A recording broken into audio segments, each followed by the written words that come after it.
हुआ सामान बेटा, बहुत हुआ सामान, बहुत हुआ सामान।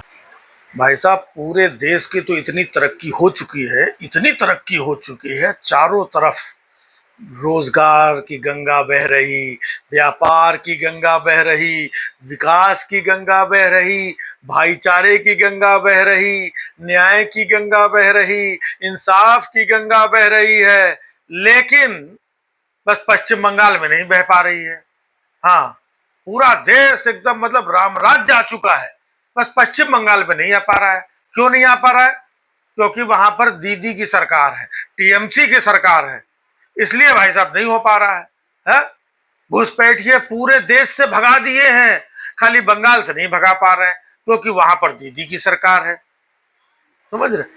ऐसा लग रहा है कि पूरा देश सब कुछ एकदम राम राज चकाचक लबलबा रहा है, खाली ये बंगाल में नहीं हो पा रहा। टीएमसी की सरकार है, दीदी की, इनको निकाल के फेंके, फिर देखो, है ना, एकदम जो है पश्चिम बंगाल को जो है एकदम सिंगापुर और जापान से आगे ले जाकर के मोदी जी हमारे चले जाएंगे। मतलब वहां पर दिन रात कैसे भी करके भाई साहब बस बंगाल आ जाए, यही बंगाल की वजह से जो तरक्की रुकी हुई है यही रुकी हुई है।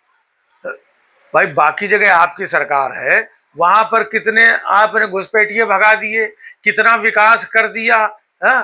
कितने रोजगार दे दिए, कितनी फैक्ट्रियां लगा दी, कितना भाईचारा बढ़ा दिया, वो तो बताओ।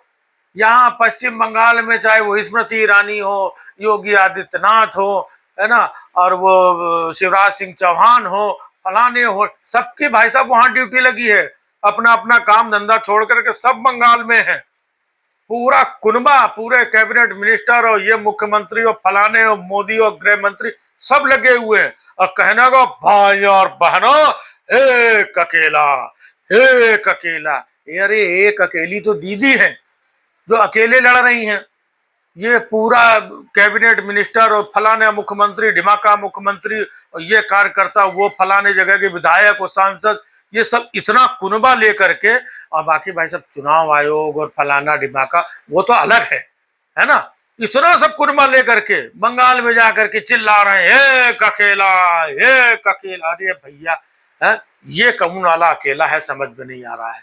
उधर योगी जी वो जा करके जो उनकी है ना बोली भाषा तो सब जान ही रहे हैं, वो सब छूट है, इलेक्शन कमीशन की तरफ से भी छूट है, ऊपर से भी छूट है, नीचे से भी छूट है, और नहीं भी छूट हो तो हमारा कोई क्या कर लेगा? हमारे ऊपर कोई मुकदमा एफआईआर करके दिखाए, और मान लो किसी ने कर भी दिया तो हम अपने मुकदमे अपना खुद हटा हुटू करके फेंक देंगे। वहां पर जाकर के बोल रहे हैं कि ये माफिया गिरी। आपको मैं बता दूं, ये मौलाना लोग यहां पर सड़कों में झाड़ू लगाते हुए नजर आएंगे। उत्तर प्रदेश में देखिए, ना तो अजान की आवाज सुनाई पड़ती है। अब बताइए, अजान की आवाज नहीं सुनाई पड़ती मतलब पश्चिम बंगाल में भी समझ लो कि अजान की आवाज ना सुनाई पड़े, मतलब खाली हमारा ही हमारा सब सुनाई पड़े। वहां पे जाके लोगों को बता रहे हैं कि बुलडोजर सिर्फ सड़क नहीं बनाता है, बुलडोजर लोगों की हड्डी पसली तोड़ के वो मसाला पता नहीं क्या क्या बक रहे हैं, बताओ। और कोई विकास की चीजों की बातें, कोई अच्छा रोजी रोजगार, प्यार मोहब्बत एक जैसी और कुछ अच्छी बातें करो, आप जीत जाओ, आप सरकार बना लो, उसमें कोई बहुत बड़ा ये नहीं है। लेकिन ये क्या है, वही हिंदू मुस्लिम, वही हिंदू मुस्लिम, वही योगी जी जा करके, है ना, कि पहले यहां पर, पहले मतलब अब तो हम आने वाले हैं, इन लोगों ने मान लिया है कि यहां पर हिंदुओं को जय श्री राम बोलने की इजाजत नहीं थी। कहां इजाजत नहीं भैया, है? कितने मंदिर बने हुए हैं, और सबसे बड़ा काली मंदिर वहां पर है, गंगा सागर के दर्शन करने जाते हैं, दूसरे बड़े बड़े मंदिर हैं, लोग जा रहे हैं, दुर्गा पूजा सबसे बड़ी होती है, जगह जगह पंडाल लगते हैं, सब लोग जा रहे हैं, सालों से सदियों से सब कुछ चल रहा है। लेकिन ये जाके बता रहे हैं कि दुर्गा पूजा में भगवान श्री राम का नाम लेने में, और ये मौलाना, यही भाई साहब समझ रहे हैं, हिंदू मौलाना, है ना, और जय श्री राम और दुर्गा पूजा और विसर्जन, मतलब इन्हीं चीजों में घेर घार के। भाई ऐसी घटनाएं कहाँ नहीं होती हैं, है? क्या उत्तर प्रदेश में घटनाएं नहीं हो रही हैं? लेकिन उत्तर प्रदेश की घटनाओं का कोई जिक्र नहीं होगा, समझे। अब उत्तर प्रदेश में इधर नोएडा में मजदूरों की इस संख्या में अपनी परेशानियों को, चीजों को लेकर के पूरा नोएडा की हालत खराब है, उसकी कोई जिक्र नहीं। ये अपना नोएडा, अपना प्रदेश छोड़ के बंगाल में जा करके वहां पर उगल रहे हैं जो भी भरा हुआ है? कि ये ममता दीदी ने सब बर्बाद कर दिया है। बस यही एक मिल जाए हमको राज्य, हम इसको ऐसा चमका देंगे, ऐसा चमका देंगे ना कि एकदम लोग कहेंगे कि पश्चिम बंगाल कहाँ गया, ये तो सिंगापुर आ गया भाई। है सिंगापुर है, जापान है, अच्छा जापान सिंगापुर मिला करके कोई एक नई पश्चिम बंगाल मतलब ये बना देंगे। सिर्फ वोट की राजनीति, यहाँ पे इतने SIR कर दो, यहाँ से वोट काट लो। ममता दीदी यहाँ पर पिछली बार 2000 वोट से हारी थी, ये फलानी सीट 1000 से, वहां पे ये कर दो। भैया तुम ही जीत लो, तुम ही शासन कर लो, बाकी जगह कर ही रहो, यहाँ भी कर लो।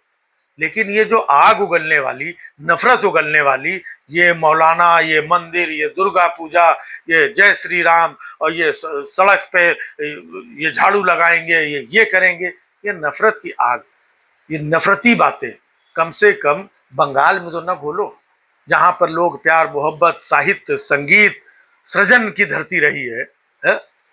और आपका जहां पर गलत है वहां पर गलत बोलो। इनके गुंडे जा करके उन फलाने के यहाँ झंडा लगाए दे रहे हैं, उनके यहाँ झंडा लगाए दे रहे हैं, लेकिन मतलब ये होता है कि टीएमसी के गुंडे, टीएमसी। भैया गुंडे आज राजनीति में कहाँ नहीं है, हमको ये बताइए। जिस पार्टी में कह लो, लेकिन हमारी पार्टी में नहीं है। हमारी पार्टी में सब संस्कारी लोग हैं। हम चाहे जो कुछ बोले, चाहे जो कुछ बके, चाहे जो कुछ गरियावें, चाहे जिसके साथ जो कुछ करें, हम लोग संस्कारी लोग हैं। बाकी गुंडे, माफिया और अराजक तत्व, ये सब भाई साहब टीएमसी में है। अभी वहां टीएमसी में है, यूपी में चुनाव होगा तो ये सारे लोग समाजवादी पार्टी में आ जाएंगे। बिहार में चुनाव था तो आरजेडी में आ गए थे। मतलब जहां जहां चुनाव होता है वहां हमारे संस्कारी लोग हैं, गुंडे, बदमाश, लुच्चे, लफंगे, माफिया, अराजक तत्व, है ना, आताताई, ये सारे लोग सब विपक्ष में रहते हैं, इनके पास कोई नहीं रहते। अब उसके लिए ये महिला आरक्षण बिल लिया है। अब महिला आरक्षण बिल तो पहले पास हो गया था, अब उसमें जो है ये परसीमन, डिलिमिटेशन, ये सारी चीजें, है ना, कुड़कुड़ करके ये कुछ नया तामा झामा करना चाहते थे भाई साहब, वो हो नहीं पाया। तो अब जा करके इसका हम पश्चिम बंगाल में कैसा फायदा उठा लेंगे? दीदी महिलाओं को संसद और विधानसभा नहीं पहुंचने देना चाहती है। खाली दीदी नहीं पहुंचने देना चाहती है? वहां पे बंगाल में जाएंगे तो दीदी नहीं पहुंचने देना चाहती हैं, यूपी में आएंगे तो अखिलेश जी नहीं पहुंचने देना चाहते हैं, है ना, फलानी जगह होगा तो डीएमके नहीं पहुंचने देना चाहते हैं। तो जगह जगह देख देख करके यहाँ पे ये फिट करो, यहाँ पे ये फिट करो, यहाँ पे ये फिट करो, और ये सब करने के बाद टीवी पे आके उस दिन हमने भाइयों बहनों कर ही दिया था। अब बाकी का जो होगा तो देखते हैं भाई साहब। नहीं कुछ हो पाया भाई साहब, आपकी सरकार थी, आप चाहे तो सब अपना व्यवस्था कर सकते थे, लेकिन आपकी चालाकी, आपकी जो व्यवस्थाएं जिस लेवल पे आप ले जाना चाहते थे और जो नहीं हो सकता था वो नहीं हुआ। बाकी अपोजिशन ने महिला आरक्षण बिल में तो अपना भी सहयोग किया था। जब 2 साल पहले 2023 में जब पास हुआ था तब तो सर्वसम्मत से पास हुआ था, विपक्ष ने भी वोट डाले थे, आपने भी वोट डाले तो पास हो गया था। अब वो सब पास हो गया, सारी चीजें हो गई, उसमें आपने और थोड़ा सा पेचकस लगा दिया, स्क्रू टाइट कर दिया कि इससे और थोड़ा फायदा निकाल लें, इससे और थोड़ा निचोड़ लें, इसमें थोड़ा नींबू लगा दें, अदरक निकाल के और थोड़ा मजा आ जाए, हमको टेस्ट आ जाए। अब इसके चक्कर में अपोजिशन समझ गया, उसने हाथ खींच लिए। तो ये भाई साहब, हाय हाय, महिला आरक्षण बिल को इन लोगों ने पास नहीं होने दिया, महिलाओं के भला नहीं चाहते हैं ये टीएमसी वाले, ये ममता दीदी। ममता दीदी खुद महिला हैं और वो महिला विरोधी है, और ये जो है ना, ये जो अपनी छोड़ के बैठे हैं, ये बहुत बड़े महिलाओं के समर्थक और पुजारी हैं और बहुत बड़े उनके खैरख्वाह हैं। तो अब इसमें भी देखो, जो इनकी पार्टी में महिलाएं हैं बस वही महिलाएं हैं, और जो दूसरी पार्टियों में महिलाएं, वो महिलाएं नहीं है, वो सब विरोधी हैं, वो सब दुश्मन हैं, वो घुसपैठियों के संरक्षक हैं, वो माफियाओं के संरक्षक हैं, वो महिलाओं के दुश्मन हैं। और हमारी पार्टी में भाई साहब सब संस्कारी लोग हैं, एक एक महिला महिलाओं का हित चाहती है, एक एक पुरुष महिलाओं का हित चाहता है, हम सारे लोग हित चाहते हैं। बस भाइयों बहनों, ये ममता दीदी हित करने नहीं दे रही हैं। चुनाव के टाइम पे भाई साहब इतनी झूठ फरेब लंबी लंबी ये वो कुछ भी बोल के निकल जाओ, ये मौलाना सड़क नफरत फलाना सब बोल के निकल जाओ। चुनाव में सब जायज है, लेकिन जनता के दिमाग में तो ये सारी चीजें बैठ जाती है ना, क्योंकि आप वोट लेने के लिए ही इस तरीके की बातें करते हो जिससे जनता के दिमाग घूमे और उसके बाद में आप भूल जाओगे। भाई घुसपैठिया यहाँ पे चिल्ला रहे हो, तो बिहार में चुनाव हो गया, अब तक घुसपैठिया भगा देते।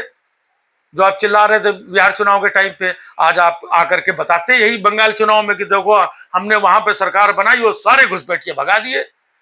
दिल्ली में घुसपैठिया चिल्ला रहे थे, तो वहां का बताते हमारी सरकार बनी, हमने सारे घुसपैठिया भगा दिए। महाराष्ट्र में हमारी सरकार बनी, हमने सारे बांग्लादेशी निकाल दिए। तो जहां जहां आपकी सरकारें बन चुकी हैं उसी का उदाहरण दे देते कि हमने यहाँ यहाँ यहाँ कर दिया है, देखो भाइयों बहनों, है ना, अब यही बचा है, हमको वोट दो हम यहाँ भी कर देंगे। लेकिन ना कहीं का भगाया ना कोई, बस चुनाव के टाइम इनको घुसपैठिया याद आएगा, चुनाव के टाइम माफिया याद आएगा, चुनाव के टाइम राम राज्य याद आएगा, चुनाव के टाइम हिंदू और मौलाना और मस्जिद और अजान, ये सारी चीजें चुनाव के टाइम याद आती हैं। ये भाई साहब नया भारत है। बहुत हुआ सम्मान बेटा, बहुत हुआ सम्मान, बहुत हुआ सम्मान।